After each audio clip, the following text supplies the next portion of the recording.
This is the Vobot Mini Dock, and as the title suggests, I'm going to give an honest review about this item. It is a docking station that you connect to your PC. It displays the time, has multiple apps, gives 4K HDMI pass-through with multiple monitors, and has multiple USB-C inputs, so you can charge your phone or other items, which charge through USB-C.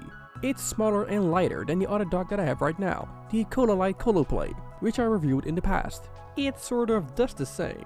It comes with an instruction manual, but it's not very detailed. Inside you'll find a dock. It's a lot smaller than I expected. A premium USB-C cable and nothing else. The dock feels sturdy enough, though not premium.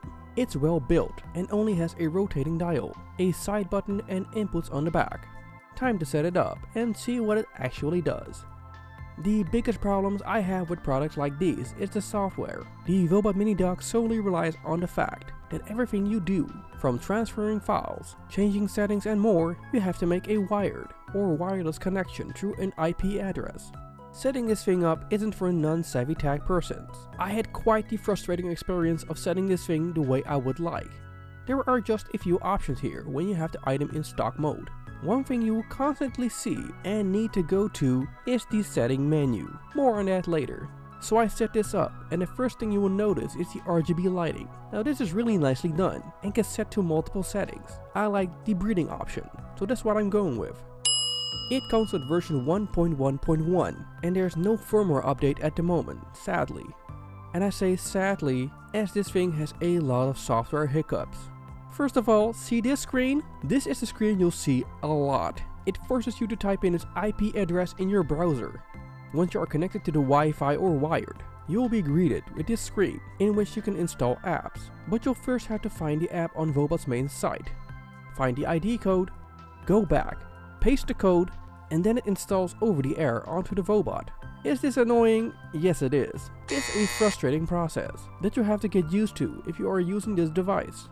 You have to go to the setting menu in the Vobot Mini Dock each time if you want to install something on it. This ranges from apps, images and other software. Now the apps are bland. There aren't many and they are not really nicely or well thought produced. Most of them just display text on the dock, like this CNN News app. Nothing to get excited about, as it just shows you headlines. You might as well navigate with your browser to the site instead. Mind you, the quick start manual from the box explains nothing. You have to figure this all out by yourself. This is the Bluetooth option, which only works with an iOS device. I tried my Android phone, it didn't work. Luckily, I also have an iPhone on hand, and that paired successfully. What does it do? This. Top, which connects to the internal motherboard. Basically, it's a full-grown battery, but it's easily chargeable.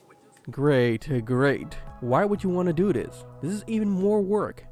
There's your standard crypto app if you are a crypto bro. Stocks app, which only displays these.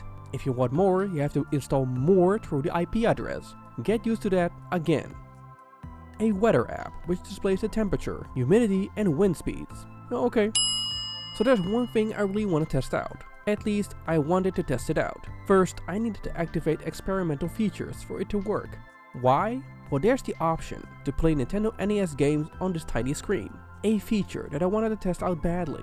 You need to navigate to this website. This is the shadiest website I have seen in a while. It is on the official Vobot website, and it offers licensed Nintendo NES ROMs out in the open. In order to get these illegally obtained NES ROMs onto the dock, you have to upload them again through that IP address. So you have to go to settings, type in that IP address, then manually upload each to the dock. Some of these downloaded ROMs get uploaded to the dock, some don't. It's a pure guessing game. I managed to get 2 ROMs in here, which is fine with me. You also need to download the game emulator app and then this screen appears. I had no idea what these 2 options meant, but I turned around, grabbed some of my 8-bit Bluetooth controllers and tried to pair them. Nope. Turns out the 2 options you saw on screen are the only 2 controllers that I compared to the dock to play the NES games. Now I asked Vobot if they could send me a controller, which they would, but I never received one. I guess they forgot. So playing NES games on this thing... There's the screen mirroring option, which would display your big PC screen onto the tiny screen on the dock. Why would anyone want to do this? Again, I tried to figure this out. I needed to install some fake app. type in a lot of settings, but it would not work. Again, look at this. Now I get a heads up when I need to spend loads of money on useless crap. The wallpaper option. These are stock wallpapers you can enjoy on the dock. Luckily, there's the option to change those out. Again, you need to go to the settings, type in an IP address, and manually download those images to the device. But not before you resize them in the correct format: white, height, file, and bit size. Now I uploaded 6 images, as you can see here, to the dock. The result? One lousy image, nothing more. I don't know where the others went. A today list, which you can check off. A YouTube subscriber and video counter. The usual views on one of my videos. A stopwatch countdown timer, which gives you this annoying sound. And that's about it for the software side. How about the other feature this dock has, which is connecting hardware and extra external monitors to it.